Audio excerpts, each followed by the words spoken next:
भी सही समय पर यहाँ पर पहुँच पाएंगे। As we are going through First Thessalonians, we will continue from chapter 4 verse 13 and we will go right till the end of chapter 5 verse 11. और जैसे हम पहला थिस्सलुनीकियों की पत्री में से हम शिक्षा पा रहे हैं, तो आज हम उसके 14 चैप्टर 4 के 13 वचन से 5वें अध्याय तक हम जाएंगे। PPT will work? Okay. All right. So there's no chance it will work, is it? Yeah. Okay, no problem. So the topic for today's passage is what will happen to us when we die? और आज के विषय जो है जिसके ऊपर हम मनन करेंगे वो यही है कि हमारे मरने के बाद क्या होगा। So it's a beautiful morning, very good weather. I don't want to talk about death. और ये बहुत सुंदर दिन है और मौसम भी बहुत ही अच्छा है और मैं मृत्यु के बारे में बात करना नहीं चाहता हूँ। But as we are going through this very small wonderful letter, this is the topic in front of us and so we have to deal with it. It's a very very hope giving topic. और जैसे कि हम जानते हैं कि हम इस पत्री के ऊपर से मनन करें, तो आज के विषय यही आया है और एक बहुत सुंदर बात है जिसे हमें मनन करना है। And Paul, the author of this letter, wants to teach us what happens to us when we die. और पौलुस जो कि इस पत्री को लिखने वाला है, वो चाहता है कि वो सिखाए हमें कि हमारे मृत्यु के बाद क्या होगा। So this few days back there was a training in Fortune Hotel and about 42 pastors had come over there. और कुछ दिनों के पहले फॉर्च्यून होटल में एक ट्रेनिंग आयोजन किया गया था और लगभग 42 पासवान लोग आए हुए थे। Some people from Bombay were also there. और बॉम्बे से भी कुछ लोग आए हुए थे। And we were talking about Bombay being the hub of the Parsis in India. और जब हम बात करते हैं बॉम्बे को, तो हम जानते हैं फारसी लोग वहाँ पर ज़्यादा रहते हैं। And we were talking about how when the Parsi people die, they have a special arrangement where they will not bury the dead, neither will they they will cremate them. There is a provision by which they want the body to be eaten away by species or those who eat flesh. और वहाँ पर हमने इस बात के ऊपर बातचीत किया था कि जिस रीति से पारसी लोगों के रिवाज के अनुसार जब एक व्यक्ति मर जाता है तो उसको दफनाते भी नहीं, उसको जलाते भी नहीं, लेकिन उसे एक क्रिया के द्वारा उसको कहीं और रख देते हैं ताकि आकाश की पक्षियाँ आके उसको खा लें। Very interesting in terms of what all thoughts people have about death and what happens when people die. और ये बहुत रोमांचिक बात है कि जब हम सोचते हैं कि अलग-अलग प्रकार के लोगों के पास मृत्यु को लेकर के क्या-क्या विचारधारा है।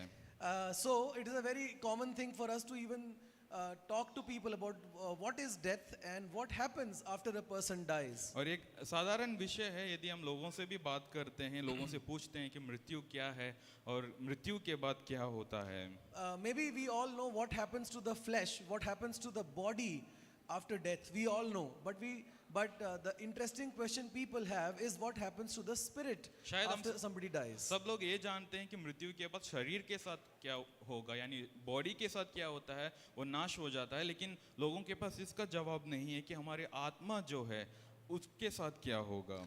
People of one particular faith, they say that a person when he dies, he is born again in some other form. और एक विचारधारा को रखने वाले लोग इस प्रकार सोचते हैं कि एक आदमी जब उसका मृत्यु हो जाता है तो दूसरा जन्म ले लेता है वो। According to the Hindu understanding, there are 8.4 million species and you could take any one of that. और हिंदू धर्म के विचारधारा के अनुसार लगभग 42 लाख से ज़्यादा जीव जंतु है, तो आप उनमें से किसी भी एक रूप में आ सकते हो। There is no heaven, there is no hell. और वहाँ पर कोई स्वर्ग नहीं, कोई नरक नहीं। Only thing is, if you are a great soul, you will attain nirvana. और सिर्फ यदि आप बहुत ही अच्छी रीति से जीने वाले एक व्यक्ति होते हैं तब आप निर्वाणा प्राप्त करते हैं। But otherwise you will be in this cycle of life and death for n number of times. और नहीं तो आप इसी जो मृत्यु और पुनर्जीवन और मृत्यु इसी चक्कर में आप फंसे रहेंगे। There is a particular denomination in Christianity which is the Catholics. They believe that when Catholics die, they go to a place called purgatory where they are cleansed before they get promoted to heaven. और जो मसीहत में जो Catholic लोग हैं वो इस प्रकार सोच रखते हैं, इस प्रकार विश्वास करते हैं, जब एक व्यक्ति मर जाता है तो उसके आत्मा को एक जगह पर रखा जाता है जहाँ पर उनकी आत्मा का शुद्धिकरण होता है और उसके बाद उन्हें स्वर्ग लिया जाता है। Our Muslim friends, they believe that when people die, they go to this purgatory type of place called Barzakh, where they are all waiting for the day of resurrection and judgment. और मुसलमान लोग इस प्रकार विश्वास करते हैं, जब मृत्यु हो जाता है तो इसी रीति से एक जगह पर सारे आत्मा इंतजार करते हैं आखिरी दिन का, और उस दिन के बाद वो नरक या स्वर्ग जाएंगे। Buddhists also believe in some sort of rebirth. और बुद्ध धर्म के लोग भी पुनर्जन्म के ऊपर विश्वास करते हैं। And some people say, don't know, don't care what happens. और कुछ लोग इस प्रकार सोच रखते हैं कि हमें नहीं पता और हमें पता होने का जरूरत भी नहीं है। But the Bible says that we Christians should not be uninformed about what is going to happen after we die. लेकिन वचन इस प्रकार हमें सिखाता है कि हमें उसके विषय में अज्ञान रहना अच्छी बात नहीं है। Look at verse 13 of chapter 4. और अध्याय 4 का वचन 13 को पढ़िए। It says, "But I do not want you to be ignorant, brothers, concerning those who have fallen asleep, lest you sorrow as others who have no hope." और इस प्रकार लिखा, भाइयों और बहनों, हम चाहते हैं कि मृतकों के विषय में आपको निश्चित जानकारी हो। So the Bible wants us to know what will happen to us and our dear ones after we die. क्योंकि वचन बताता है, बाइबल हमें बताती है कि परमेश्वर चाहता है कि हमें इस बात की जानकारी हो कि मृत्यु के बाद क्या होगा। And that knowledge, when we get what will happen to us after we die, that knowledge should change the way we live our lives. It also changes the way we give hope to others who are grieving. और जो ज्ञान हमें मिलती है मृत्यु के बाद क्या होगा, ये ज्ञान हमें बदल देता है, और जो लोग दुख में हैं, जो लोग चिंताओं में हैं, उनको भी हम आशा दे सकते It is हैं। important to know about this subject not only for interest or knowledge, but it is important to know so that we can adequately prepare for our death.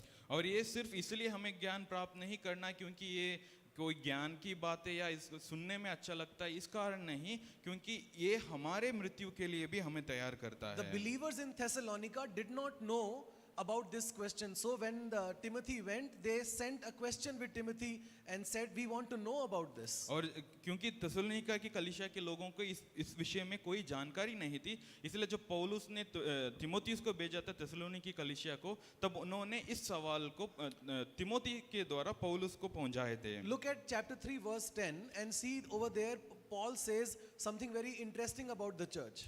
और 3:10 में आप देखिएगा, वहां पर पौलुस उस कलीसिया के बारे में कोई एक चीज बता रहा है। What is that? Please, I want all of you to look into it and tell me, what do you see over there? What is Paul saying?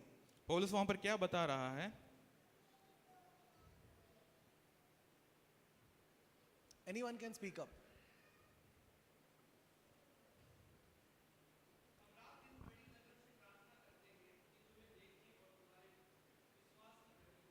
Yes, there is something that is lacking in their faith, in their knowledge. Some things that they don't know, now Paul is teaching them. और पौलुस इस प्रकार कहता है कि कुछ बातें हैं थिस्सलुनीकी कलीसिया के लोगों की विश्वास में कमी है, तो उस कमी को पूरा करने के लिए अभी ये शिक्षा दे रहा है। Because Paul was there in this church, क्योंकि पौलुस उस कलीसिया में सेवा किया था, he only founded this और church. पौलुस के द्वारा इस कलीसिया का स्थापना हुआ। But within 3 weeks, because of some major problem, he had to leave Thessalonica immediately. क्योंकि कुछ समस्या उत्पन्न हुआ, उसके कारण पौलुस को जल्दी उस जगह को छोड़ करके जाना पड़ा। So many things he was not able to teach them. और इसलिए वो बहुत सारी चीजों को सिखा नहीं पा रहा था। And so now the people have some questions. They have sent the questions and the doubts through Timothy, and now through this letter, he is supplying some of those और information. इसलिए तिमोथियुस के द्वारा पौलुस के पास कुछ प्रश्न आए थे कलीसिया से, तो इस पत्री के द्वारा पौलुस अभी उन सवालों का जवाब दे रहा है। Okay, so the first thing if you see on the screen, thankfully it is worked now, and that is that the Bible does not teach reincarnation. और जो पहली बात जो हम यहाँ पर देख सकते हैं, और वो है कि बाइबल पुनर्जन्म नहीं पुनरुत्थान को हमें सिखाता है। Look at verse 13. वचन 13 को आप देखिए। But I do not want you to be ignorant, brethren, concerning those who have fallen asleep, lest you sorrow as others who have no hope. इस प्रकार लिखा है कि भाइयों और बहनों, हम चाहते हैं कि मृतकों के विषय में आपको जानकारी हो, कहीं ऐसा ना हो कि आप दूसरे लोगों की तरह शोक मनाते रहो। Okay, we see this in Hebrews chapter 9 verse 27. और इसको हम इब्रानियों का 9 उसके 27 में भी हम देखते हैं। Is it there on the screen? No. Okay, basically it says this: it is appointed for man once to die, and after that comes judgment. और इस प्रकार वहाँ पर लिखा है कि तय किया गया है कि एक व्यक्ति को एक बार मृत्यु होता है और उसके बाद उनके लिए न्याय होता So है। Bible does not teach reincarnation. तो इसलिए वचन हमें पुनर्जन्म के बारे में शिक्षा नहीं देता The है। Bible teaches resurrection, not reincarnation. वचन हमें पुनरुत्थान के बारे में शिक्षा देता है, ना कि पुनर्जन्म के बारे The में। Bible says God has appointed that man will die, he will live once, then he will die once. After that there is judgment. No more birth in any other form. वचन इस प्रकार हमें सिखाता है कि परमेश्वर ने मनुष्य को एक जन्म दिया और उस जन्म के बाद मनुष्य को एक बार मृत्यु होगा और उस मृत्यु के बाद मनुष्य के ऊपर न्याय दिया जाएगा। So this truth applies to all people, not only Christians, even non-Christians, everybody. There is no reincarnation according to the Bible. और ये सच्चाई जो है हर एक व्यक्ति के ऊपर लागू होता है, ना सिर्फ मसीहियों के ऊपर, किसी के लिए भी पुनर्जन्म नहीं होगा। Okay, death is just like a sleep in the eyes of God. और मृत्यु जो है परमेश्वर के नजरों में एक नींद की समान है। Very simple logic that when you sleep and when you wake up, are you a different person or the same person? So in the same way, when we die, after that, whenever resurrection happens and God brings us back to life, we will be the same person. जिस रीति से हम सो के अगला दिन जब उठते हैं हम वही इंसान रहते हैं, उसी रीति से जब हमारे मृत्यु होता है और जब परमेश्वर का दूसरा आगमन जब होगा, जब हम जी उठेंगे, तब हम वही इंसान रहेंगे। Think about this. You will be you in eternity. आप इस बात को सोचिएगा कि आप वास्तव में क्या है, उसी रीति से आप अनंत काल के जीवन में भी रहेंगे। Joy will be joy in eternity also. और जो अभी जो जॉय है वही अनंत काल में भी रहेगा। So we need to carry this message to the people and have the boldness to at least share what we believe, what the Bible teaches, that there is no reincarnation. Yes, there is resurrection for those who trust in और Jesus. इस चीज को हमें अपने अंदर लेकर जाना है और हमारे अंदर हिम्मत होना है कि हम दूसरों को इस शिक्षा को दें। The second thing, और दूसरी बात जो है, that it is okay to grieve when we lose our loved ones. और दूसरी बात जो हम स्क्रीन पर देख सकते हैं वो ये है कि आपके प्रियजनों की मृत्यु पर शोक मनाना गलत नहीं है। Okay, it's also there in verse 13. और वो वचन 13 में लिखा हुआ है, That you sorrow, we don't want you to be sorrowful as others who have no hope. और इस प्रकार लिखा है कि दूसरे लोगों की तरह बिना आशा के शोक मनाना हम पसंद नहीं Whether करेंगे। you are a Christian or non-Christian, whenever you lose a loved one, your life is full of, there is sorrow in your heart. और यदि आप मसीही हो या गैर मसीही हो, यदि आपके जीवन में आपके प्रियजन किसी का मृत्यु हो जाता है तो आप दुख से भर जाते हैं। There is grief in our life when we lose our loved ones. और हमारे जीवन में शोक आता है जब हम किसी को खो देते हैं। But there is one difference, that we as Christians, we grieve with hope, whereas those who do not know Jesus unfortunately have to grieve without hope. और इसमें एक ही बात की फर्क है कि जो विश्वासी हम लोग हैं, जब हम शोक मनाते हैं हमारे अंदर एक आशा होता है, लेकिन दूसरे लोग जो शोक मनाते हैं उनके अंदर आशा नहीं होता है। Just imagine the people who believe in reincarnation, they don't even know in where and in what form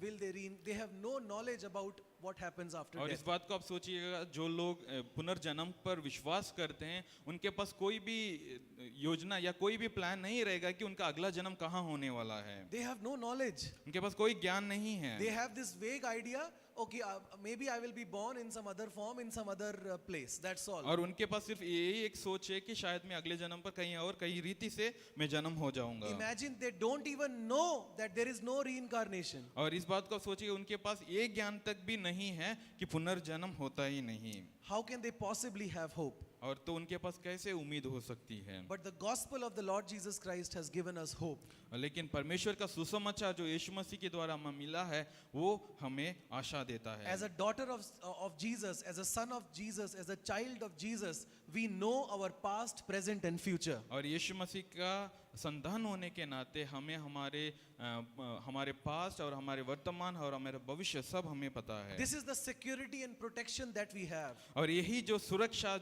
और यही जो बात है जो हमें यीशु मसीह में मिलती है। It is not just a hope that okay, maybe I will be with Jesus after I die. No, we know that we will be with Jesus after we die. ये सिर्फ एक आशा ही नहीं कि हाँ शायद मृत्यु के बाद मैं यीशु मसीह के साथ रहूंगा, लेकिन ये इस बात पर हम अटूट विश्वास रखते हैं कि हाँ हम यीशु मसीह के साथ रहेंगे। Or when we lose our loved ones, we know for sure that we will meet our loved ones when we meet in eternity. या हम जब हमारे प्रियजनों को खोते हैं, जब हम उनको मृत्यु के द्वारा उनसे अलग हो जाते हैं, तब हमारे अंदर ये विश्वास रहता है कि हाँ उन्हें हम एक और दिन जरूर मिलेंगे। The next thing on your screen, at the return of Jesus, Christians who have died and Christians who will be living at the time will all come together and we will meet Jesus and be with him forever. और इस प्रकार लिखा है वचन अध्याय 4 का वचन, जो अगला शिक्षा जो हम प्राप्त करते हैं वो यही है कि यीशु मसीह के वापस आने के समय पर हर एक मसीही लोग जो मरे हुए हैं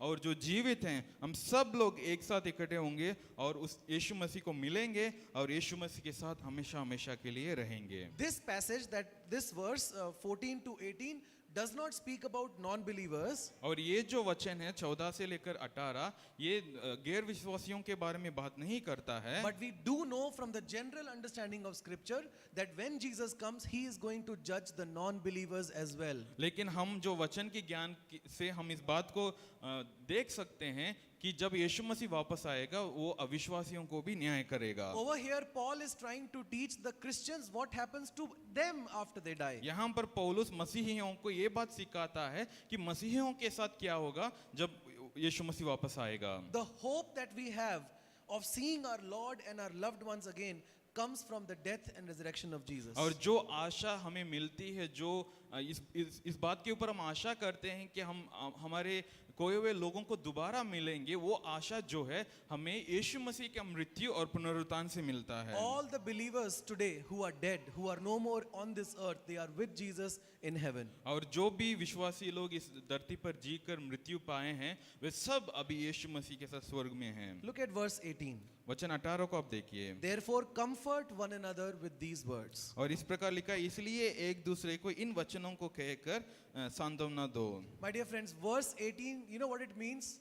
That fear must go and comfort must come. और वचन 18 का यही अर्थ है कि हमारे अंदर से डर दूर हो जाना चाहिए और जो आश्वासन जो परमेश्वर के ऊपर जो हमारा कंफर्ट है वो हमारे अंदर आना जरूरी है। If you are a child of God, यदि आप परमेश्वर के संतान हैं, then there is knowledge that you have what will happen to you and me after we die. और तो हमारे पास वो ज्ञान है कि हमारे मृत्यु के बाद हमारे साथ क्या होगा। And not only what happens to us after we die, what happens to us in the deepest death-like situations of our own life.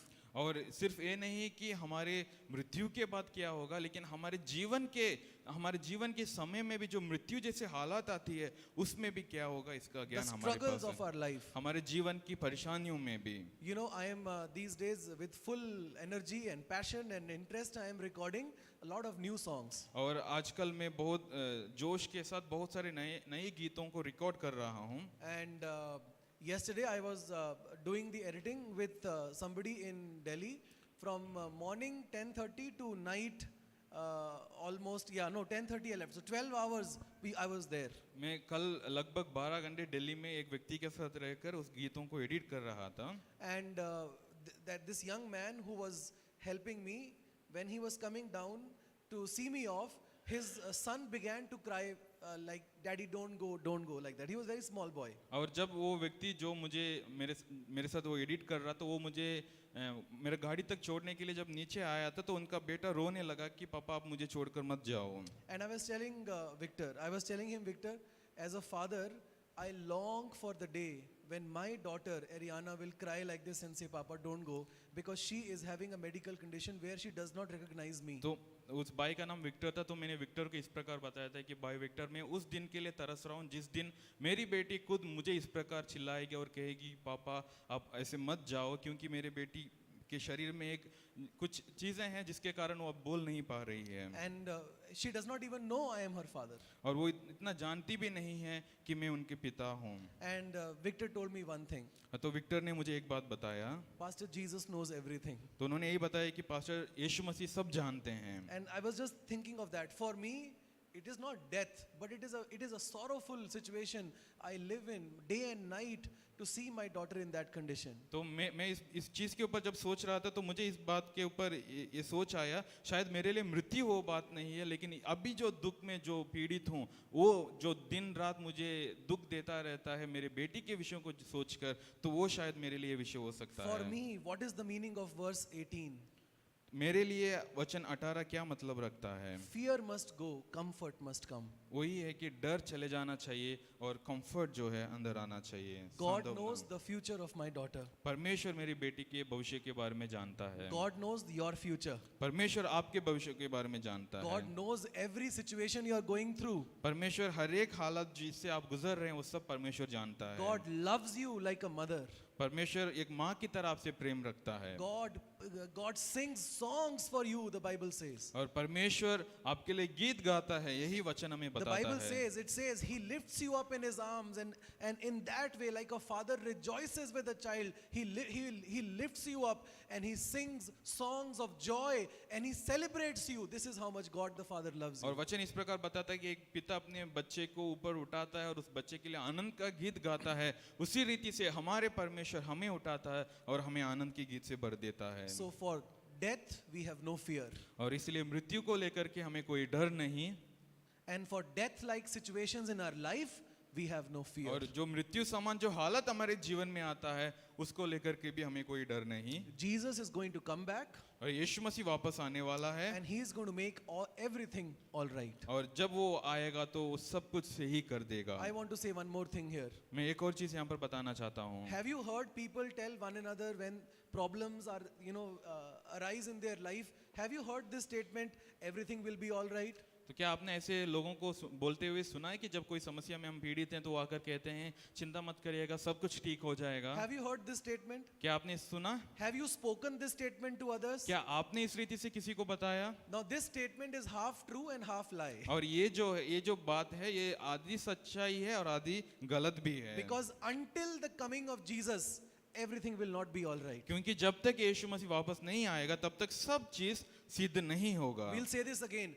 Until the coming of Jesus, nothing will be all right. यीशु मसीह के वापस आने तक सब कुछ सिद्ध नहीं होगा। But when He comes, लेकिन जब वो आएगा, future, later on, when He comes, everything will be all right. और ये जो भविष्य की बात है, जब वो भविष्य में जब वो आएगा तब सब कुछ सही हो जाएगा। Don't expect Christian life to be an easy life. और आप इस बात के ऊपर ये भरोसा ना रखें कि मसीही जीवन जो है बहुत आसान एक आराम का जीवन होगा। Christ will come back, यीशु मसीह वापस आएगा, but the question is, लेकिन सवाल है, when will this take place? और सवाल ये है कि परंतु ये कब होगा? If everything will be all right, जब यदि सब कुछ सही है, सही होगा, then when will this happen? तो ये कब होगा? I was driving for 1 hour last night back to my home, and I was thinking, really that last line of the Bible is so, it has got so much depth and pain.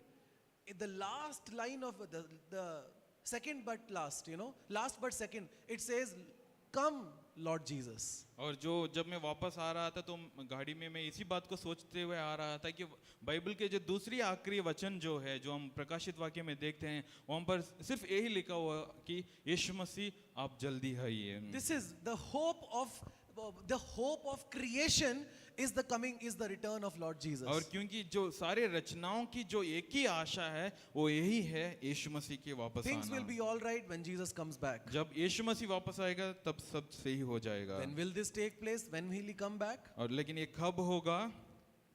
The answer is we are not supposed to know when. और सवाल उसका जवाब यही है कि ये हमारे जानने का विषय नहीं है। Look at chapter 5 verse 1. अध्याय 5 का वचन 1 को आप We देखिए। have finished chapter 4. We have crossed over to chapter 5. What is verse 1? हमने अध्याय 4 को समाप्त करके अध्याय 5 में आ गए हैं। उसके पहला वचन हमें क्या बताता है? 1 and 2. 1 और 2।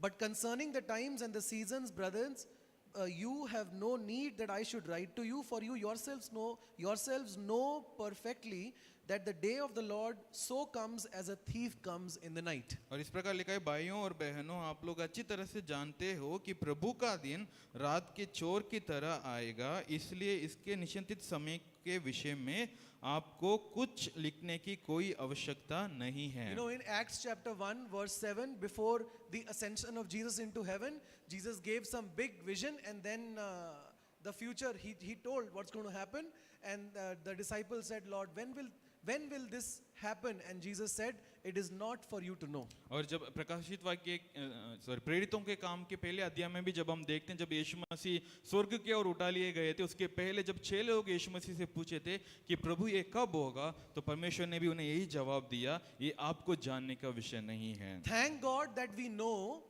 what is going to happen. और हम प्रभु को धन्यवाद देते हैं कि हमें इस बात की जानकारी है कि क्या होने वाला है। And what is going to happen? क्या होने वाला है? Christ is going to come back. यीशु मसीह वापस आने वाला We है will be with him forever. और हम यीशु मसीह के साथ हमेशा के लिए रहेंगे। Thank God we also know how it is going to happen. और हम इस बात को भी जानते हैं कि ये कैसे होगा। Christ will come back uninformed like a thief comes in the night. और बिना कोई जानकारी के रात को जैसे चोर आता है, उस रीति से यीशु मसीह का आगमन होगा। Okay, and that is what you see in 4 and 5. और यही हम अध्याय 4 और 5 में भी हम देखते हैं। All right. So we know what is going to happen, how it is going to happen, but when it is going to happen, we don't know. और हम इस बात को जानते हैं कि क्या होने वाला है, कैसे होने वाला है, लेकिन हम इस बात को नहीं जानते हैं कि ये कब होने वाला है। But one thing is there, everybody has to face that day.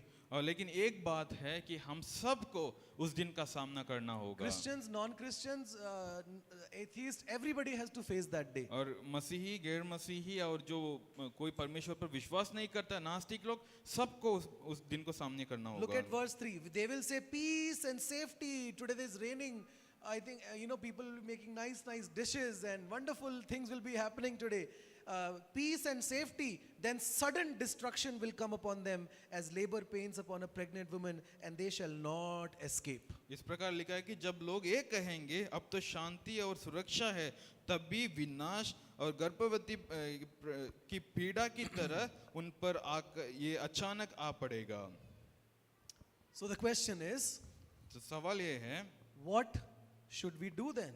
तो हमें क्या करना है? We know that Christ is going to come back. तो कि हम जानते हैं कि यीशु मसीह वापस आने वाला है, And we don't know when he is going to come. और हम इस बात को नहीं जानते कि वो कब आने वाला है। Then it's like, boss, मुझे कुछ तो बताओ. Tell me something. What am I supposed to do now? तो ये इस रीति से कि हम कुछ तो हमें पता चले कि हमें क्या करना है। And that is what Paul is saying in verses 6, 7, 8, 9, 10. और यही बात जो वचन 6 से 10 में पौलुस सिखाता है हमें।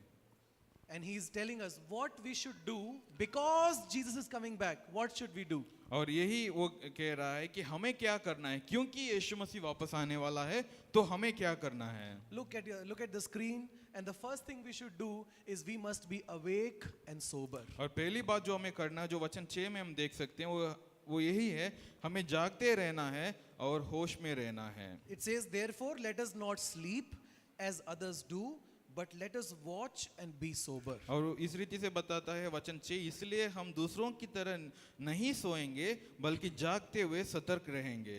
What is the meaning of this? इसका अर्थ क्या है? It basically means don't be careless in your spiritual life. इसका अर्थ ये है कि आप अपने आत्मिक जीवन में आपको केयरलेस नहीं रहना है। Don't be so carefree about your spirit that you are so lost in the world and you call yourself Christian and you still love the world. और आप इस रीति से नहीं रहना है कि हम आपके आत्मा को लेकर के आप बेफिक्र रहते हैं और आप दुनिया की बातों के ऊपर प्रेम रखते हैं और आप अपने आत्मा के ऊपर कोई ध्यान नहीं रखते हैं। Don't be those who are sleeping, who are uninformed, who don't care. और हम उन लोगों के जैसे नहीं रहेंगे जो सोते रहते हैं या उनके पास कोई जानकारी नहीं है या कोई चिंता नहीं रखते हैं इस विषय पर। So don't sleep, be awake. और इसलिए सोते नहीं रहेंगे, हम जागते रहेंगे। So the question is, what is the meaning of being awake? तो जागते रहने का अर्थ क्या है? In chapter 5 verse 8 we see the meaning of that. और वचन 8 में हम इसकी मतलब को हम देखते हैं। That to be sober and awake, what does it look like? और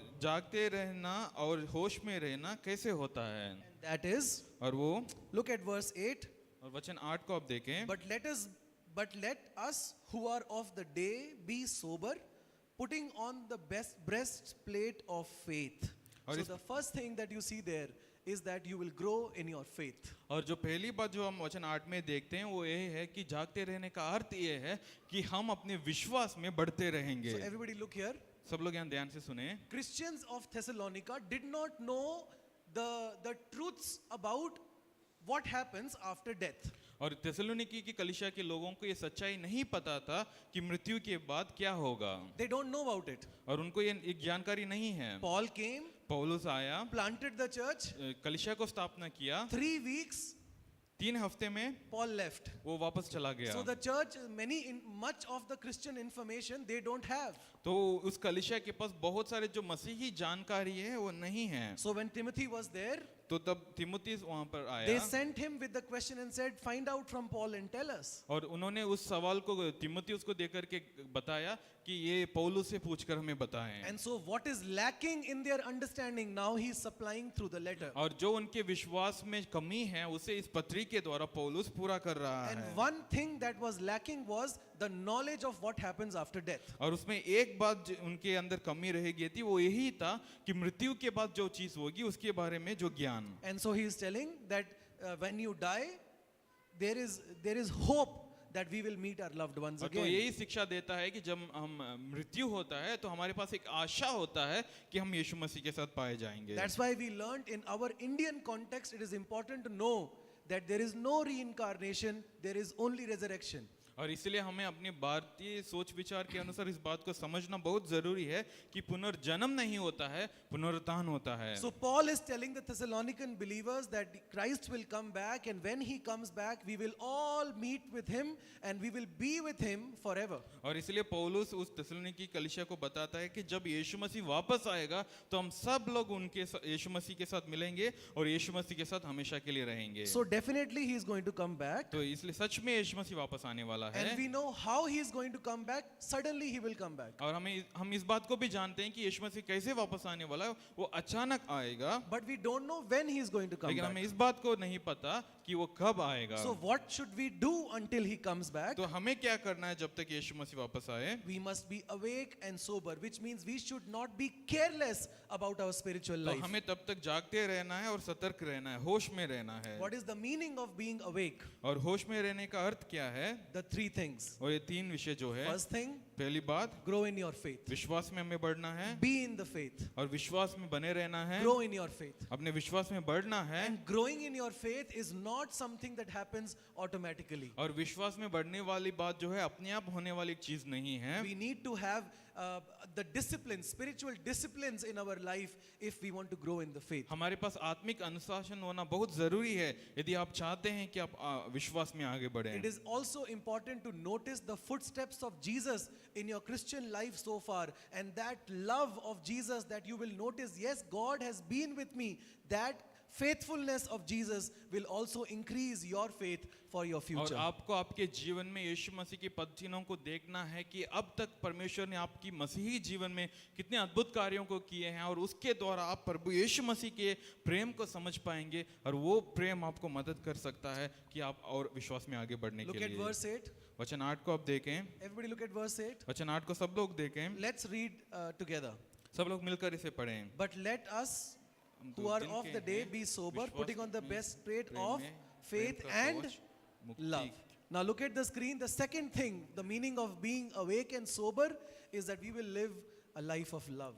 और दूसरी बात जो होश में रहने का अर्थ यही है कि हम प्रेम में बढ़ते रहेंगे। That we must be people of love, हम प्रेम करने वाले लोग होना जरूरी है। loving one another, एक दूसरे को प्रेम करना, loving our family, हमारे परिवार को प्रेम करना, committed to loving your family. और आपके परिवार को प्रेम करने के लिए आप कमिट होकर रहना। These days, that video of a Punjabi woman in New York is very popular. 30 years old, mother of 2, 6-year-old girl and a 4-year-old girl, and how she committed suicide.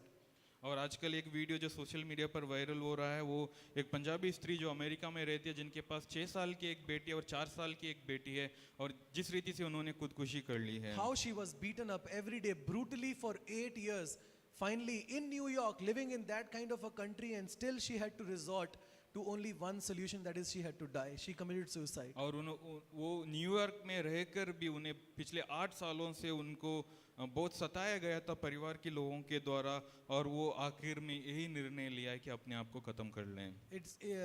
It's a good message for all of us, husbands and wives, for us who are married. Let us love our spouse with all our hearts. और ये एक अच्छी संदेश है हम सब जो पति और पत्नी हैं, हमें अपने जीवन साथी को बहुत प्रेम करना जरूरी है. Sometimes we take our life partners very casually, very lightly.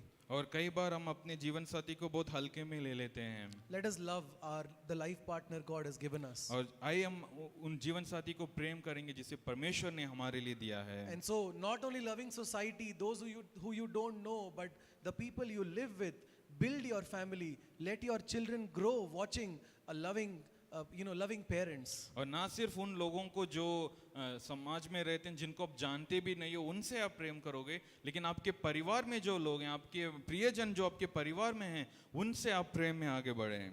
But I think let us make a commitment that we will love our spouses we will genuinely love them. और लेकिन हम एक निर्णय लेंगे कि हम अपने जीवन साथी को सच्चे मन से हम उनको प्रेम करेंगे. Yesterday when I was this always happens when I was in Delhi and I had lunch at Victor's house. My wife just texted me at 1:30. Her text came, "Take your medicine." और कल जब मैं दिल्ली में था और लगभग दोपहर 1:30 बजे को मैं अपना लंच किया तो मेरी वाइफ से एक मैसेज आया और उसमें वो ये लिखी हुई थी कि आप अपना दवाई ले लीजिएगा. 8:30 I had dinner at Victor's house. Again my wife texted me, "Take your medicine." और रात को जब डिनर कर रहा था तब भी मेरी पत्नी से एक मैसेज आया ये कहते हुए कि दवाई लेने के At लिए. home every time my wife will give me my medicine. और घर पर हमेशा मेरी पत्नी मुझे दवाई देती है. And I was thinking that I take it so lightly. In fact, sometimes I get, not many times, I confess, I get irritated. Why do you always, are after my medicine? I take it lightly. और कई बार मैं इस बात को बहुत हल्के में ले लेता हूँ और मैं इस प्रकार में कभी कभार गुस्से में भी आ जाता हूँ कि क्यों हर बार दवाई के बारे में मुझे याद दिलाते It रहते हो. happens in Pastor Manova's house also. If we are going to Bible study to his house, Rebecca will finish giving dinner. Immediately she will come and say, "Take your medicine." Translate. भाई मनोवा के घर पे भी ऐसे होता है कि जब बाइबल स्टडी के लिए जब हम जाते हैं तो वहाँ पर भी रेबेका इस प्रकार मनोवा से बोलती है. Now, Nini, Rebecca will give us dinner, then my wife will come and give us medicine. और जब पास्टर मनोवा के घर पे भी जब हम होते हैं तब भी मेरी पत्नी मुझे याद दिलाती है दवाई लेने के लिए. Pastor Manova, no medicine, young man, no problem. Now, why am I sharing this is because I don't know about you who are married, who are men, but I know about me, we take our wives lightly. और मैं आपके बारे में नहीं जानता हूँ जो शादीशुदा हैं, लेकिन मैं अपने विषय में बोल सकता हूँ कि मैं कई बार अपनी पत्नी को बहुत हल्के में लेता हूँ. I saw a video that lady was being brutally beaten in New York. There is a video, CCTV video, and the two girls are shouting, "Papa, don't beat mama, don't beat mama." और उस video को मैंने देखा था जहाँ पर उस महिला को बहुत बेरहमी से मारा गया था, तो बच्चे लोग चिल्ला रहे थे कि मम्मी को मत मारिए. And I was thinking, what kind of memory will these girls always grow with? और मैं इस प्रकार सोच रहा था कि अभी इन बच्चों के मन में क्या सोच हमेशा उनके मन में याद And when we रहेगा. talk about love, I am talking about family love because it is important for us to build a love-filled family. और जब मैं प्रेम की बात करता हूँ तो मैं परिवारों के बीच में जो प्रेम है उसके विषय में बात कर रहा हूँ, क्योंकि परिवार के अंदर प्रेम बढ़ना बहुत जरूरी है. You know the one person on this earth with whom it is very difficult to be patient? क्या आपको पता है कि जो इस धरती पर ऐसे एक व्यक्ति जिसके साथ धीरज बना के रहना बहुत मुश्किल है, That's your spouse. वो आपके जीवन साथी है. The one person with whom it is very difficult to be patient. That's why when I talk about love, I'm talking about family. Because sometimes in family there is no love. Outside you're a man and woman of love. But in the family you are really a rakshas. That is the image that you have.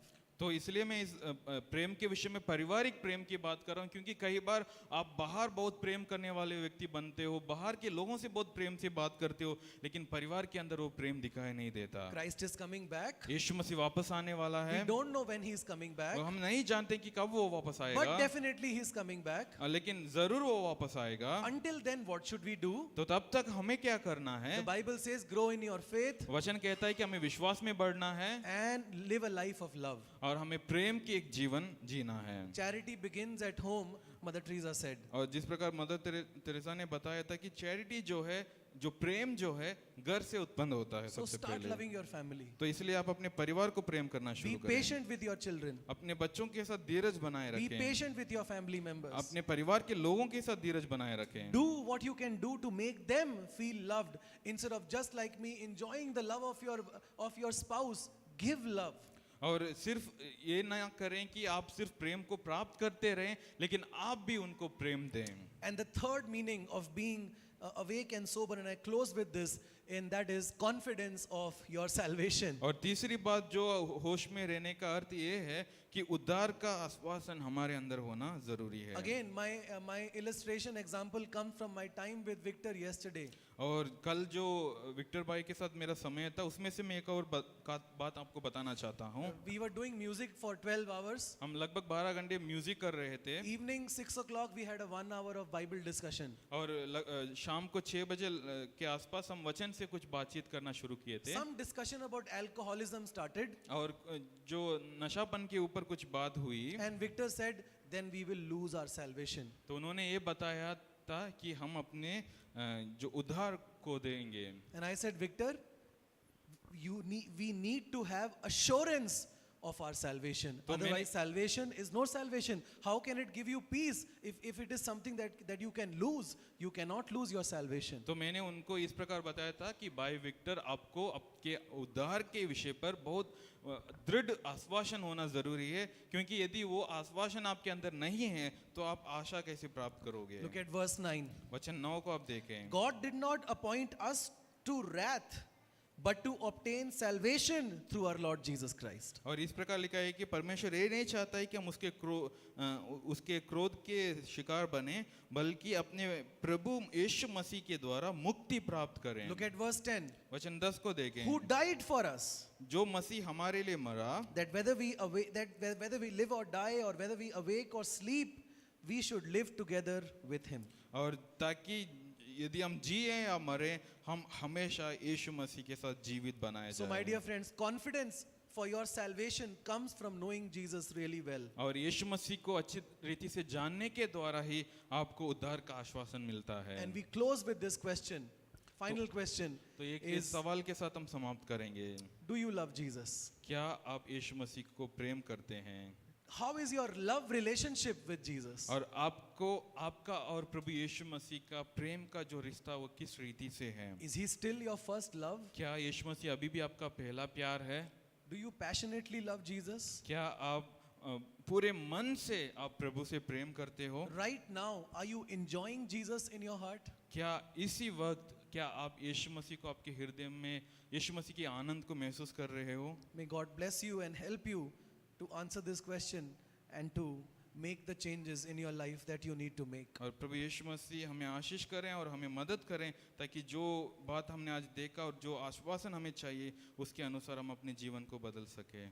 Close your eyes and spend 2 minutes in silence and talk to God.